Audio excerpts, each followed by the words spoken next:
안녕하세요. 2024-2025 시즌 프리미어리그 개막을 앞두고 귀한 분을 모셨습니다. 영국에서 축구 지도자 공부를 하셨고 또 최근까지 수원 삼성 코치 그리고 화성 FC 코치로 한국 프로축구 무대에서 활동해온 김주표 코치와 올 시즌에 손흥민 선수가 그토록 염원하는 토트넘의 우승이 가능할지, 이 포스테코글루 감독의 전술적 고집에 어떤 문제가 있고 또 어떤 솔루션이 있을지 유럽 축구계의 최신 트렌드 이야기를 통해 분석해 보도록 하겠습니다. 안녕하세요. 안녕하세요.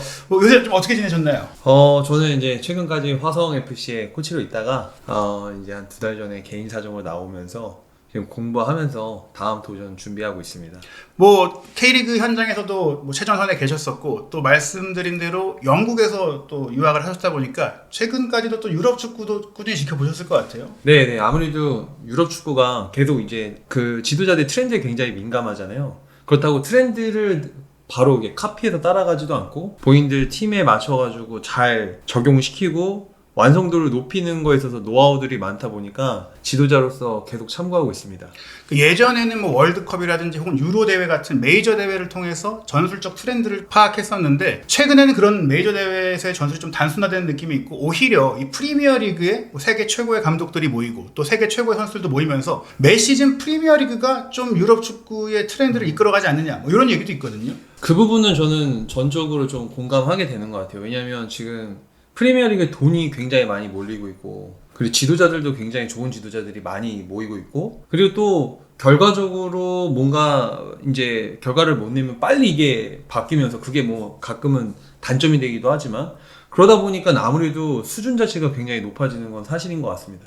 예, 그 무대에 또 한국 대표 선수인 손흥민 선수가 또 주장으로서 또 득점왕 후보로서 활약하고 있는 것은 정말 뿌듯한 일이고 또 어떻게 보면 그런 그 요인이 우리 팬들이 세계 최고의 축구를 항상 자주 보면서 친숙해질 수 있었던 뭐 이유일 것 같은데요. 올 시즌 개막을 앞두고 프리미어리그에서 이제 오는 주말에 개막을 하게 되는데 역대 가장 흥미진진할 것이다. 우승 경쟁이나 챔피언스리그 진출권 경쟁이 그 어느 때보다 좀 혼탁할 것이다. 많은 변수가 있을 것이다라고 하면서 역시 메인 사진에 손흥민 선수가 올라와 있는데 저희가 사실 지난 시즌에 이 포스테코글루 감독의 경기를 보면서 좀 두 가지 감정을 느꼈잖아요. 아무래도 포스테코글루 감독이 이 전 팀인 셀틱에서도 그랬고 그리고 사실 J리그에서 요코하마 F 마리노스에서 큰 성공을 거뒀던 감독이잖아요.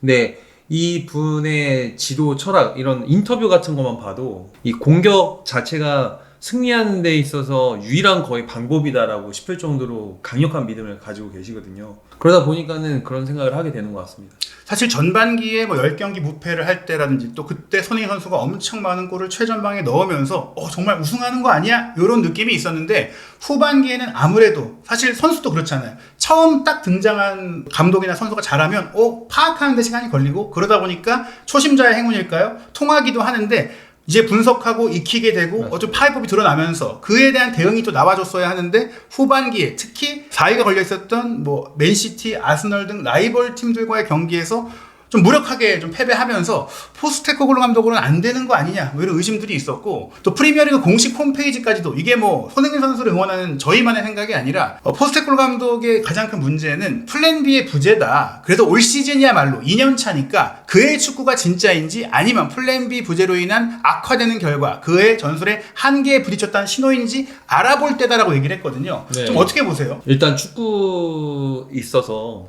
사실 전술이라는 게 상대팀을 혼란스럽게 하기보다 우리 팀을 예측 가능하게 만드는 게 전술의 어떤 1차적인 기능이거든요. 그래서 아마 포스테코글루 감독은 작년이 1년 차였잖아요.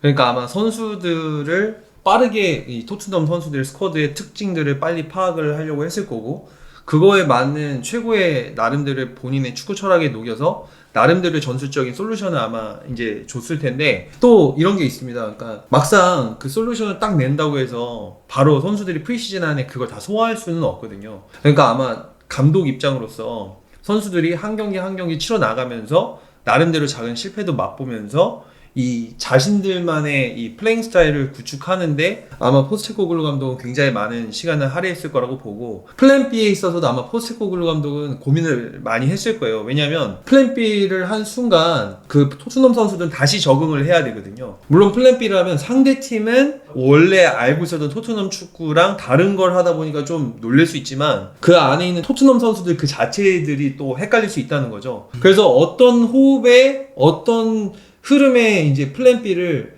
이제 생각해야 되냐, 아마 포스테코글루 감독도 그런 부분을 생각을 했을 거고, 또 플랜 B라는 게 공격을 하는데 방법을 다르게 하는 플랜 B가 있을 수도 있고, 아니면은 능동적으로 공격 축구를 하다가도 굉장히 수동적이고 좀 더 수비 베이스의 축구를 하는 게 또 플랜 B가 될 수 있잖아요. 예. 그러니까 어떻게 보면 이게 점진적으로 어떤 플랜 B를 이제 가동할 거냐, 그리고 플랜 B를 저희 경기 보는 입장에서는 플랜 B라고 못 느낄 수 있지만 토트넘의 포스테코글루 감독은 나름대로 굉장히 많은 그 시도를 저희가 눈에 보이진 않지만 했을 거라고 저는 좀 생각합니다. 그렇기 때문에 올 시즌 같은 경우에는 두 번째 시즌이고 한 번의 프리시즌이 더 있었던 데다가 프리미어리그 공식 홈페이지 같은 경우에는 이 솔랑키의 영입으로 인해 그의 축구가 진짜인지에 대해 조금 더 희망을 기울일 수 있다. 즉 솔랑키를 포스테코글루 감독이 원해서 데려온 것만으로도 조금은 지난 시즌보다는 나아진, 조금 결과적으로도 개선된 모습을 낼 수 있다는 기대감을 보였는데, 저희가 이 플레잉 스타일에 대해서 일단 살펴본 이 디에슬레틱의 그래픽을 좀 살펴보면 지난 시즌에 인버티드 풀백 전술이 특히 포스테코글루 감독의 특징이었는데, 그 점들이 어떻게 보면 과르디올라 감독의 맨시티를 뭐 카피했다 뭐 이런 얘기가 나오기도 했었고, 뭐 과르디올라 감독 본인은 나와는 다르다, 뭐 예를 들어서 이전에 과르디올라 감독은 인버티드 풀백을 좀 미드필드, 중앙 미드필드를 좀 썼다면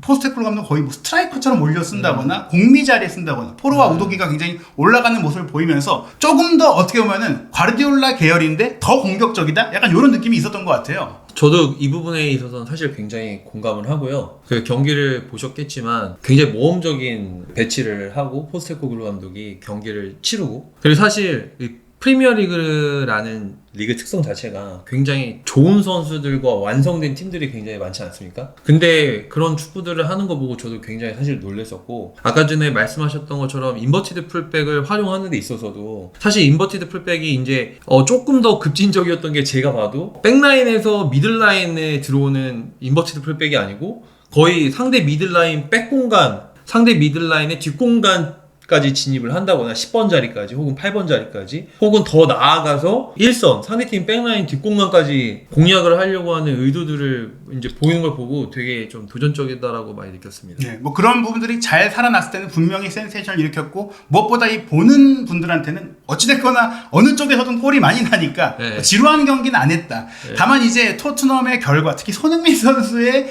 결과 내지 우승, 뭐 챔스 진출을 원하는 팬들에게는 아니 그래도 좀 필요할 때는 수비를 해야 되지 않느냐. 무엇보다 제가 개인적으로 느꼈던 것도 과르디올라 감독도 이런 굉장한 그 이상주의자이고 철학 중심적인 축구팀 운영을 해왔음에도 챔피언스리그 우승을 계속 놓치니까 결국에는 최근 조금만 실리적인 방법, 라인을 내린다거나 좀 본인의 방향성을 조금 무르거나 이런 모습들을 보였고, 네. 또 아스널도 아르테타 감독이 처음엔 조금 헤매다가 최근 안정된 성적을 내는 과정에는 수비 강화가 있었는데 너무 수비를 신경 안 쓰는 거 아니냐, 이런 얘기들이 좀 나오고 있었어요. 네, 맞습니다. 저기 경기를 보면은 포스테코글루 감독의 인터뷰에서도 제가 많이 느낀 건데, 공격 그 자체가 경기를 주도할 수 있는 제일 중요한 키기도 하고, 그리고 공격을 또 잘하면 공격과 수비가 딱딱 나눠질 수가 없잖아요. 사실 축구를 하다 보면 전환 상황이라는 게 있으니까.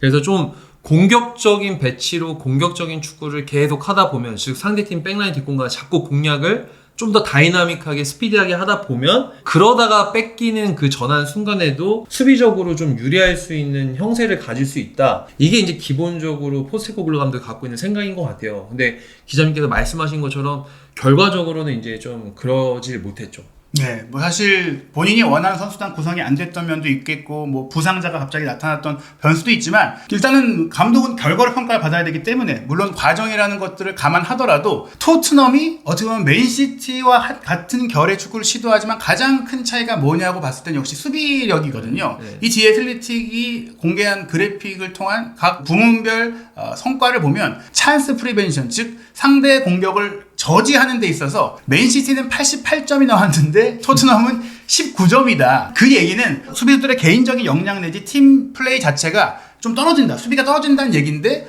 오히려 하이 라인은 물론 맨시티도 높아요. 95점인데 토트넘은 98점이다. 더 높다라는 거. 근데 저는 더 주목하고 싶은 게 토트넘이 정말 전방 압박을 열심히 하는 팀이잖아요. 그걸 인텐시티라는 항목으로 소개를 하는데 토트넘의 인텐시티가 97점이에요. 그 얘기는 전방에서 엄청나게 많이 압박을 하고 그로 인한 뒷공간의 문제를 겪었다는 거거든요. 맨시티도 한때는 저렇게 높았지만 지금 보시면 인텐시티가 75까지 내려왔어요. 이렇게 앞에서의 활동량과 리스크를 조금 줄이면서도 필드 틸트, 상대 지역에서 경기를 지배하는, 주도하는 점수는 또 99점으로 토트넘보다 높거든요. 이런 성향을 봤을 때는 토트넘의 맨시티보다 좀 더 신중하지 않게 경기를 한 이유가 무엇이냐. 그리고 또 하나는 맨시티가 이렇게 많이 경기를 지배하고 또 두 시즌 연속 득점왕을 차지하는 혼란의 존재에도 불구하고 슈팅 퀄리티에 있어서는 71점이 나왔는데 뭐 어떻게 보면 좀 과장됐다고 할 수 있겠지만 유럽 최고의 결정력을 갖고 있다는 손흥민 선수를 보유한 토트넘은 74점의 슈팅 퀄리티가 나왔어요. 그런데 여러분들도 아시겠지만 손흥민 선수를 제외한 많은 토트넘 선수들의 결정력이 안 좋아요. 아마도 손흥민과 케인이 나란히 있었다면 이게 더 높아졌을 거거든요.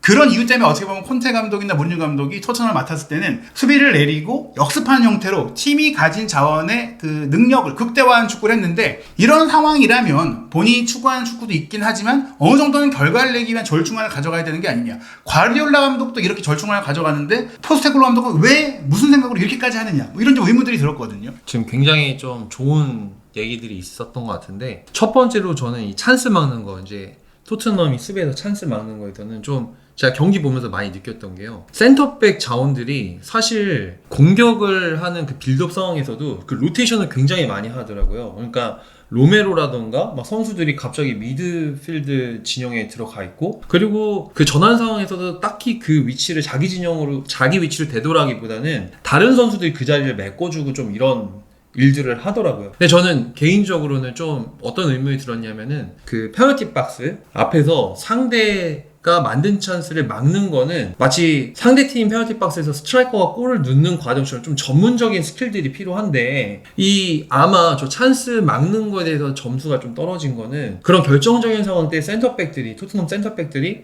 힘을 좀 못 쓴다거나 혹은 있어야 될 상황 때 없어서 일어날 수도 있겠다. 그리고 되게 그 인버티드 풀백이랑 그리고 또 한쪽 반대쪽 판더백인가요? 판더벤. 네, 그쪽이 워낙 이제 공격적으로 좀 나가잖아요.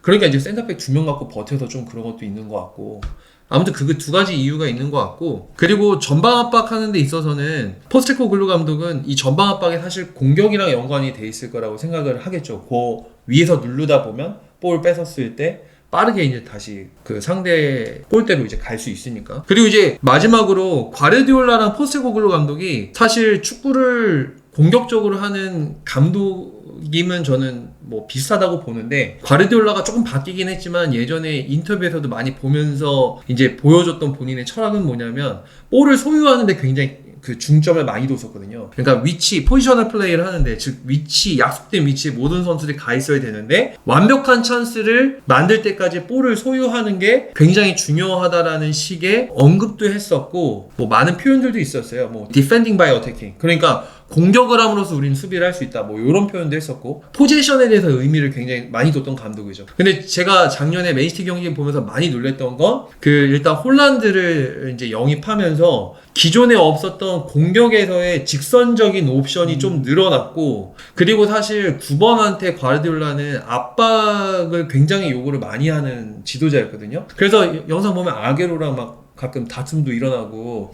압박을 막 시켰는데 근데 그 보시면 몇 번 그런 장면 발견하셨겠지만 홀란드한테는 수비적인 부담을 거의 안 주더라고요. 예를 들어서 홀딩 미드필더가 상대가 하나 있으면 딱 그 홀딩 미드필더 하나만 잡고 나머지 압박은 이제 윙포드들이 하게 하고 그래가지고 여튼간에 과르디올라는 플랜 B를 가져갔는데 공격적인 축구를 지향하되 계속 약간 방식을 좀 다르게 하는 입장을 좀 보여줬던 것 같고요. 저도 이제 이번에 포스테코글루 감독이 제가 생각하는 그 사람이 생각할 플랜 B는 갑자기 수비적이고 약간 수동적인 축구를 하기보다는 분명히 본인이 하고자 하는 축구 안에서 지금 약점들 그러니까 너무 저렇게 나왔던 것처럼 전환 상황에서 좀 취약하다던가 뭐 실점이 너무 약하다던가 이런 부분을 좀 메꿀 수 있는 공격적인 축구에 대한 옵션을 좀 찾지 않을까 생각합니다.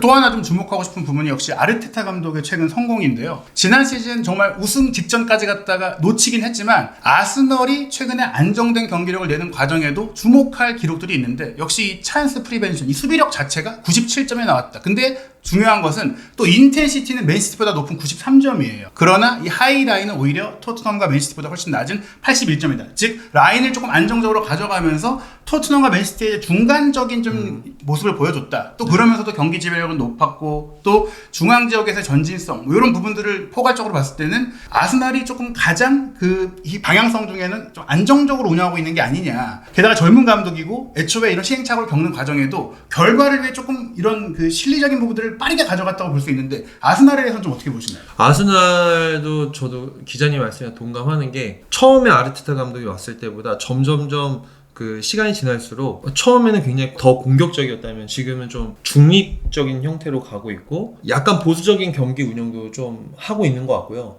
이거는 저는 약간 클롭이 리버풀 처음 왔을 때랑 좀 비슷한 것 같아요. 왜냐면 클롭이 리버풀 감독을 처음 부임했을 때 전 팀 도르트문트처럼 굉장히 하이 프레싱을 해서 템포를 빠른 축구를 했었거든요. 그래가지고 막 선수들 부상을 엄청 당하고 막 이래서 약간 시행착오를 겪었는데 2년 3년 차가 됐을 때는 클롭 감독의 약간 브랜드인 약간 하이 템포의 뭐 개겐 프레싱 같은 축구의 그런 플레잉 스타일이 나오는 빈도가 좀 줄어들기 시작하더라고요. 왜냐면 선수들의 좀 그 체력적인 부담도 좀 생각하는 것 같고 아무래도 프리미어리그가 전 세계에서 경기 숫자가 제일 많잖아요. 좀 그런 것처럼 아르테타 감독이 좀 이렇게 적응하고 진화한다고 좀 생각하고요. 그래서 저는 또 이거를 또 어떻게도 보냐면 찬스 프리벤션이 아스널이 지금 되게 높잖아요. 저게 아스널이 잘 된 원인일 수도 있고 아니면은 아스널이 잘 돼서 저게 나온 결과일 수 있거든요.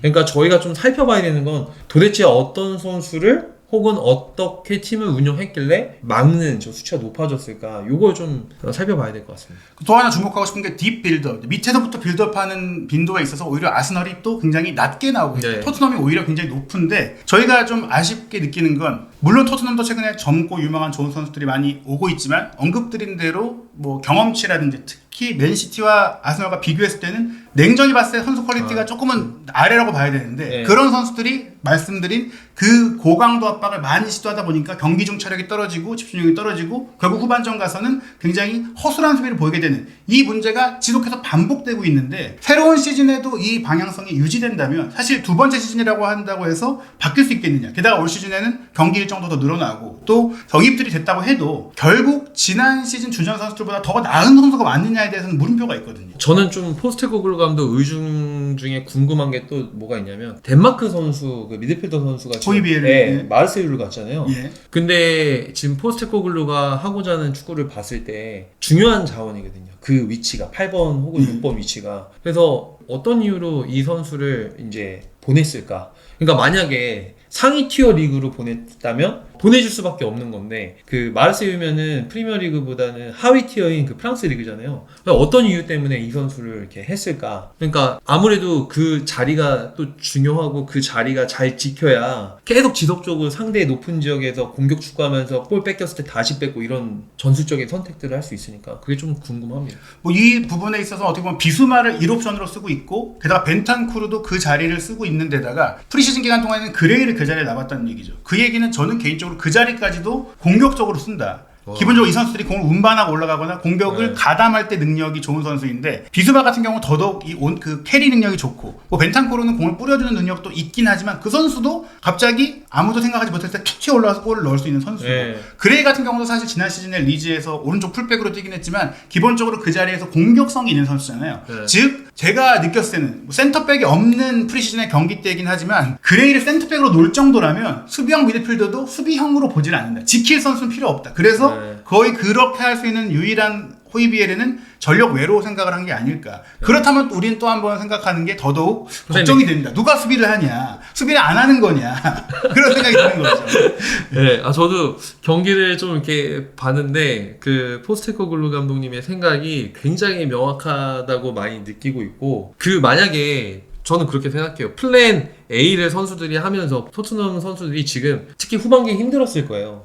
왜냐면 뛰는 입장으로서 상대 팀이 그거에 대해서 이제 좀 그 예측을 하고 대비를 하잖아요. 그럼 이제 뛰는 입장에서 굉장히 그 답답해지거든요. 근데 그럼에도 불구하고 지금 그 방향성을 유지하고 보면은 선수단이 그렇게 많이 바뀌지도 않았잖아요. 그러니까 결국 지금 기자님 말씀하셨던 것처럼 그 방식대로 축구를 할 건데 감독님은 분명히 저는 제일 궁금한 거 이걸 어떤 이런 본인의 축구를 계속 유지하면서 지금까지 나름 한 시즌에 걸쳐서 어떤 에러점들이 나왔는데 이걸 어떻게 개선할까? 바꾸는 게 아니고 이거를 포인트에서 어떻게 개선시킬까가 저는 굉장히 좀 궁금하긴 하죠. 그 지난 시즌에 토트넘이 어떻게 상대 박스 안으로 진입했는가에 대한 통계자를 보면 거의 뭐 원패턴이에요. 사이드를 무너뜨리는데 아무래도 진짜 9번이 없다 보니까 크로스가 없고 컷백으로 잘라준다. 이 부분은 역시 빠른 선수들이 많기 때문이고 그 과정에는 1대1 돌파 능력이 좋은 손흥민 선수라든지 뭐 클루세스키가 있는 상태였기 때문인데 사실 손흥민 선수는 뭐 최전방에 가서도 많이 뛰었고 그때도 컷백을 많이 밀어넣긴 했어요. 그리고 풀백들도 거의 뭐 올라오고 많은 선수들이 컷백을 시도하는 컷백 축구를 했으니까. 근데 이 컷백으로 가는 과정에 그렇다면 그렇게 많은 빌드업이 또 필요하느냐 그에 대한 의문점이 있었는데 제가 해서 비교해드리고 싶은 감독은 바로 에릭 테나하 감독인 것 같죠. 테나하 감독도 사실 그 확고한 철학이 있고 고집이 있는 감독인데 맨유에서 이제 지난 2시즌 동안 감독직을 수행하면서 드러낸 이 능력치 값은 우리가 알고 있는 테나하의 축구가 아니란 말이에요. 네. 테나흐가 말씀하셨던 것처럼 점점 보수적인 선택들을 하고 있는 것 같아요. 그리고 저는 이제 개인적으로 제 지인들 중에 몇몇 분이 저 테나흐 감독이랑 좀 연결관계가 있는데 다들 하나같이 하는 말씀들은 테나흐 감독이 굉장히 좋은 감독이다라고 다들 인정을 하세요. 굉장히 좋은 감독이고 한데 다들 걱정했었던 게 뭐냐면 맨유 갔을 때 다들 걱정을 했어요. 왜냐면 맨체스터 유나이티드가 아시겠지만 알렉스 퍼거슨 감독이 내려오고 나서 거의 선수단의 문제보다는 거의 보드진에서부터 운영을 하는 구단의 어떤 운영적인 부분에서부터 문제가 생기고 그러면서 선수단에서 개인 선수들의 문제도 굉장히 많이 생겼었잖아요. 모에스 감독이 있을 때 조세 무리뉴 감독이 있을 때 다 나왔던 게 훈련에 대한 불만들이 개개인 선수들한테 막 일어났었단 말이죠. 그러니까 도대체 그러면 맨유 선수들을 만족시킬 만한 훈련은 뭔가? 그러니까 사실 그건 선수들의 문제가 아니고 자꾸 이제 선수들이 뭔가 하나에 집중하지 못하게 운영을 하고 있는 것 같아요. 맨유라는 구단 자체가. 그러면서 저 테나 감독 초반에 그래서 그 호날두랑도 굉장히 그 마찰이 있었잖아요. 그리고 사실 전임이었던 조세 무리뉴 감독은 또 포그바랑 또 마찰이 있었고. 그러니까 여튼간에 테나 감독은 지금 운영이 굉장히 힘든 구단 안에 들어가서 선수단을 장악하는 것도 굉장히 힘들 거고 좋은 감독이지만 그럼 그 안에서 현실적으로 안 지고 어떻게든 그 이기기 위해서 많이 그 타협을 할 수밖에 없는 전술적으로 특히 그런 선택을 하고 있지 않을까. 그리고 저 플레잉 스타일 보이는 저 그래프가 딱 그걸 보여주는 것 같아요. 왜냐면 어느 하나 명확하지가 않잖아요. 딱 중간에 그냥 그래서 저는 저게 좀 그런 걸 보여주는 거 아닌가. 그러니까 사실 테나 감독이 그 아약스를 챔스 4강으로 이끌었을 때 딱 그 토트넘과 맞붙었었고 그때 어떻게 보면 포체티노 감독의 후임으로도 많이 거론이 됐던 감독인데 기본적으로 토트넘이 또 추구해 왔던 게 포체티노처럼 좀 공격적인 축구를 하는 감독을 데려오고 싶었고 그 과정 속에 테나가 후보였다는 건 저 하이라인이 50점이 나오고 필드 틸트가 49점이 나왔다. 이거는 어떻게 보면 테나 감독이 역습 축구를 했다라고 볼 수 있는 그런 지표거든요. 근데 또 이런 성향의 감독들은 그런 얘기 많이 하잖아요. 우리가 우리의 축구를 이겼다. 내용상으로도 우리가 좋았다. 졌더라도 이건 좋았다. 이렇게 얘기를 하기 마련인데 테나 감독이 최근 인터뷰에서는 지난 2년간 우리는 대단했다. 왜냐? 2번이나 컵대회 우승했으니까 결과를 갖고 얘기하고 있다. 이것은 어떻게 보면 이제 우리가 어떻게 보면 이제 포스테클로 감독에 대한 아쉬움을 반대로 보여주는 테나우도 철학도 있고 생각도 있는데 우리 팀의 수준, 우리 팀의 상황, 우리 팀의 구성을 봤을 때는 그렇게 했다가는 뭐 결과를 내기 어려우니까 되는 걸 하자라고 이제 볼 수 있는 거잖아요. 네, 그렇죠. 테나 감독은 말씀하셨던 것처럼 운영을 하는 데 있어서도 어려움이 좀 있었고 지금 보시면은 맨유 선수단이 굉장히 많이 바뀌었어요. 짧은 시간 동안. 그런 걸 다각도로 봤을 때 본인이 하고자 하는 혹은 본인이 생각했을 때 가장 최고의 버전의 맨체스터 유나이티드를 만들기에는 좀 어려움이 지도자로서는 좀 있지 않을까 생각을 많이 그러니까 뭐 지도자 입장에서는 좀 이런 질문을 드리고 싶어요. 선수에 대해서 포스테클로 감독이 가장 또 얘기했던 게 우리의 방식을 밀어붙이는 건 우리의 방식을 또 할 수 있는 선수가 있는지 본인이 보고 싶어서다. 해보고 이 선수가 되면 그 선수는 끌고 가고 아니면 이제 정리하고 새로운 선수로 대체하고 이런 방식으로 본 것 같은데 뭐 팀이 추구하는 목표점이 달랐기 때문일지 모르겠지만 테나 감독은 물론 지금 올 여름에 마즈라위와 더리우트를 데려오면서 벌써 아약스절에 본인이 함께했던 선수 5명이나 데려왔고 네덜란드 출신 선수들을 꽤 많이 데려오면서 본인의 원하는 입맛에 맞는 선수를 데려왔단 말이죠. 그 얘기는 내가 추구하는 축구를 할 수 있는 선수를 데려와서 그 축구를 할 거다. 그 전에는 이기는 축구를 하겠다. 저도 이게 기본적으로 맞는 방향성이라고 생각을 하거든요. 축구팀은 성적을 내고 돈을 벌어야 되니까. 그런데 포스테코글루 감독은 왜 이거를 주구장창 밀어붙였냐. 어떻게 좀 보시나요? 그 판단에 대해서. 저는 첫 번째로 저기 지금 메뉴가 영입을 굉장히 많이 했잖아요. 테나 감독이. 근데 저는 꼭 저게 그 축구 플레잉 스타일을 입히는데 아약스에 있었던 플레잉 스타일이 입히는 데만 있다고 생각 안 해요. 왜냐면은 지금 아까 말씀드렸다시피 맨유가 지금 구단을 운영하는 데 있어서 선수단도 그렇고 잡음이 좀 많았었잖아요. 그때 지도자들이 제일 원하는 건 뭐냐면 내가 선수를 지도하는 데 있어서 내 방식, 나의 커뮤니케이션 방식, 나의 얼굴의 표정, 나의 손짓, 나의 목소리 톤 이런 것들을 의도 그대로 받아줄 수 있는 선수들이 필요해요. 정서적으로. 네, 정서적으로. 왜냐하면 처음에 내가 이 팀에 있는 선수들이랑 함께 할 때 이 선수들이 내 방식에 대해서 아직 낯설고 다 큰 성인이잖아요. 그러면 이제 뭔가 지도하는 데 있어서 시간이 굉장히 좀 많이 걸린다는 거죠.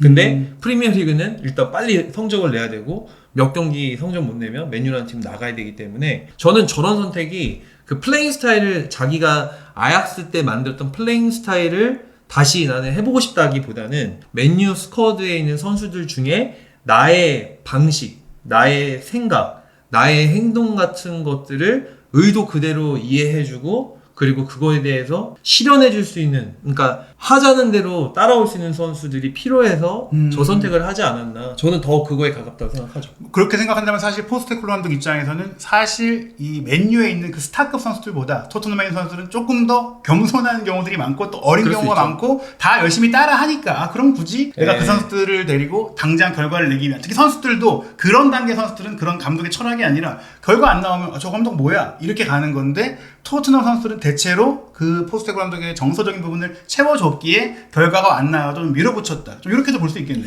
좀 그럴 수도 있을 거고, 그리고 작년 1년 같은 경우는 한번 생각을 해보시죠. 포스테코글루 감독은 그 선수들 라커룸 연설을 굉장히 잘하는 감독으로 유명해요. 이제 라커룸에서 선수들을 이해시키고 따라오게 만드는 능력이 굉장히 좋은 사람인데 작년 한 시즌에서 절반 지났는데 갑자기 이 사람이 믿고 있는 뭔가를 바꾼다라고 생각을 해보세요. 그러면 그거를 따라가는 선수들 입장에서는 이제 오히려 혼란스러울 수도 있겠죠. 네, 그러니까 포스테코글루 감독이 경기 끝나고 인터뷰 같은 걸 봐도 우리가 가고자 하는 방식에 대해서는 흔들림이 없게 항상 얘기를 하잖아요. 사실 중간에서도 막 그런 의심 많은 질문들이 많았잖아요.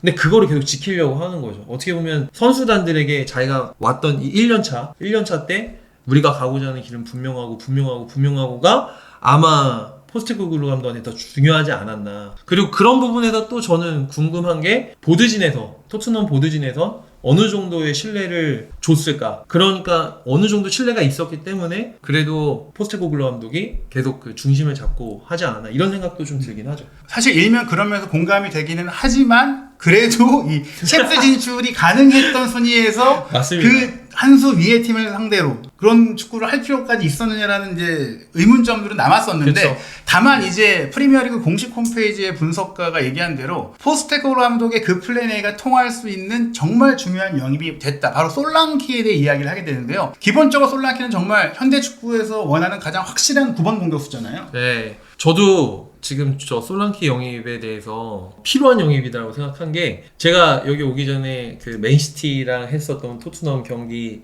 34라운드였나요? 그거를 봤어요. 근데 그때 그 9번으로 토트넘의 9번으로 뛴 선수가 이제 누구였었냐면 메디슨이었거든요.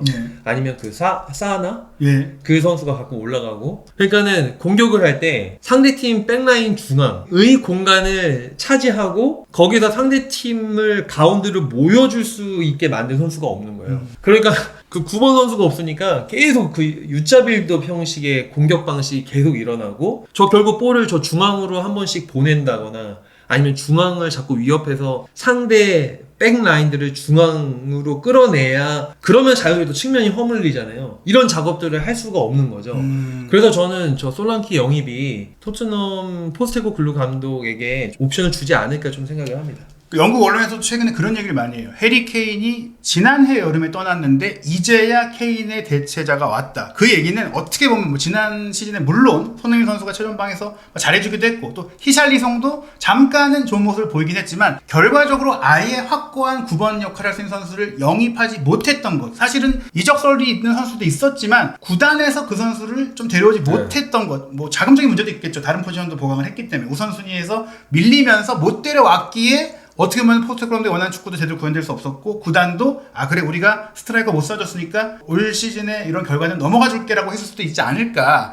그래서 제가 생각하는 것은 포스테코글루 감독의 플랜 A가 이렇게 고집스럽고 뭔가 한계점이 있었던 것은 9번 공격수가 없었기 때문일 수도 있다. 흥미로운 게 안도니 이라올라 감독이 사실 라요 바이카노에서 굉장히 공격적이고 속도감 있는 축구, 뭐 라리가로 봤을 때는 조금 효율적이라고 해도 스페인 축구의 전반적인 그 스타일이 빌드업이 좋다 보니까 라요 바이카노가 굉장히 수준 높은 축구를 했거든요. 본머스에 와서도 이 기록을 보시면 본머스가 프리미어리그 팀들 중에서 공격 속도가 굉장히 빠르고 또 공격의 직진성, 그러니까 거쳐가기보단 바로 공격 라인으로 공을 때려넣는 형태로 축구를 했는데 저게 에버튼이랑 같이 묶여있지만 솔직히 말씀드리면 에버튼이랑은 달라요. 에버튼은 정말 투박했지만 본머스는 그렇게 투박한 형태가 아니고 단지 공격의 중간 과정을 최대한 생략하고 그걸 이뤘던 팀이거든요. 본머스가 그런 축구를 성공적으로 할 수 있었던 배경에는 솔랑키가 있었던 것이다. 저도 여기서 한번 저희가 생각해 볼 만한 건 토트넘의 축구 같은 경우는 공격 찬스를 만들 때 바로 말씀하셨던 것처럼 토트넘의 백라인에서 바로 그 앞라인으로 볼을 보내지는 않거든요.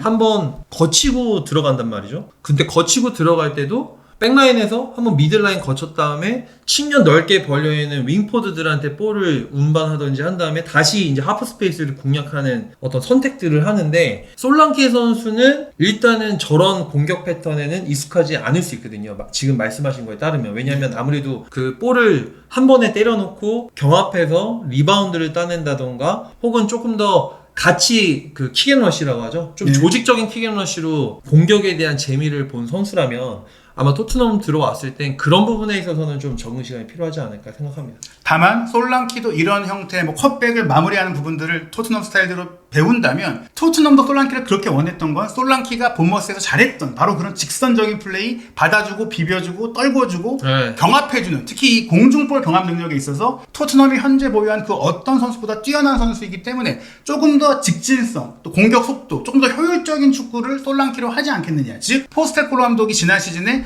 그렇게 고집스럽게 빌드업을 했던 것은 아니 때려놔봤자 공을 못 딸 거라고 생각해서가 아닐까. 그렇다면 솔랑키가 왔을 때는 올 시즌 토트넘이 포스테코글루 감독이 고집하는 전술을 쓰더라도 조금 더 실리적으로 작동될 수 있다. 이렇게도 볼 수 있을까요? 그럴 수 있을 거라고 생각합니다. 그러니까는 공격적인 어떤 포맷은 유지하되 그 방식을 좀 솔랑키로 하면 더 다양하게 할 수 있다는 거죠. 예를 들어서 지금까지 토트넘 같은 경우는 그라운드 패스 같은 것을 활용해서 상대방의 백라인을 이제 하프 스페이스를 통해서 공략을 한 거라면 마지막엔 컷백이라는 걸 통해서 이제 마무리를 하고 이제 솔랑키 선수를 이제 활용한다면 그 포맷을 유지하되 이제 옵션이 하나가 추가가 된 거겠죠. 한 번에 이제 때려 놓을 수 있는. 그렇게 되면 아무래도 맨시티가 홀란드 때문에 그런 재미를 많이 봤잖아요. 예전에는 맨시티가 분명히 단계적으로 공격을 접근해서 우리 빌드업이라고 하잖아요. 단계적으로 공격을 접근해서 피니시하는 걸 모든 팀들이 예상하고 있는데 홀란드라는 선수 때문에 한 번씩 직선적인 게 이제 들어와 버리니까 이제 많은 팀들이 그것 때문에 좀 당했었죠. 저는 뭐 그런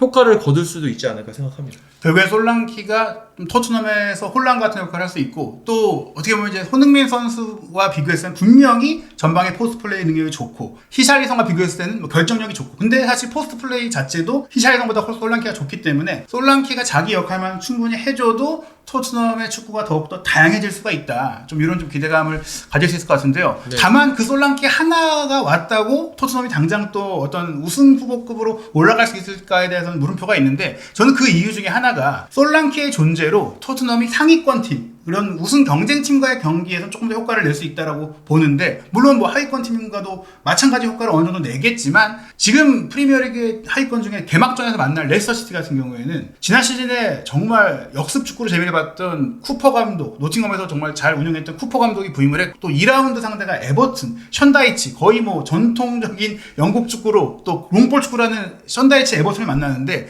이 첫 두 경기에서 결과를 잡지 못한다면 또 초반의 흐름과 분위기가 좋지 않을 수도 있다, 이런 우려들이 있거든요. 그러니까 뭐 전술적으로 뭐 다 여러 가지 방법이 있겠지만 좀 그런 게 있어요. 내려앉아서 기다리는 수비를 하면서 역습을 노리는 팀한테 조금 빠르게 뒷공간을 성급하게 공략하려고 하면 얻어맞거든요. 그러니까 오히려 볼 소유를 기반으로 해서 이제 계속 스위칭을 하면서 기회를 엿봐야 그 팀이 이제 인내심을 잃으면서 공간을 허용하기 시작하면서 이제 그때 이제 효율적으로 막 공간을 공략해야 좀 되게 득점이 나거든요. 그러니까 그런 걸로 봤을 때 이제 토트넘 같은 경우는 맨시티랑 다르게 조금 빠르게 직선적으로 백라인 뒷공간을 공략하려고 하는 선택들을 하잖아요. 그 포스트코글루 감독이 그런 걸 원하고, 이제 토트넘 입장에서는 좀 까다로운 팀이죠. 그냥 기다리고 버틴다면은. 근데 이제 기다리고 버티는 팀한테 또 까다로운 팀은 이제 좀 맨시티나 아니면 볼 소유를 더 기반으로 하려고 하는 팀들한테는 오히려 레스터시티 같은 팀들이 좀 어렵죠. 결국엔 이번 경기는 어느 정도 포스테코글루 감독이 좀 상대에 대응하는 좀 전략적인 준비를 가져가서 레스터시티나 에버튼 같은 팀을 확실하게 잡아줘야 지난 시즌에 좀 우려들이 좀 사라질 수 있다. 왜냐면 또 이런 팀들이 세트피스도 강하고 토트넘은 또 약한 게 세트피스다 보니까. 근데 뭐 이런 얘기 많이 했잖아요. 세트피스 훈련 닦을 필요가 없다. 미넨이랑 얼마 전에 경기했는데 두 골을 세트피스로 이제. 그래서 이번에는 이제 솔랑키를 통해 분명히 지난 시즌보다 나아지겠지만, 포스테코글루 감독도 특히 오히려 쉬운 대진이라고 평가받는 이 첫 두 경기에서 뭔가를 보여줄 필요가 있다고 생각이 듭니다. 과연 이 두 경기를 토트넘이 어떻게 치를지는 한준TV에서 김주표 코치와 함께 또 지켜보고 분석하는 시간 준비하겠습니다. 2024-2025 시즌 프리미어리그의 핵심적인 분석, 한준TV와 함께 확인하시기 바랍니다.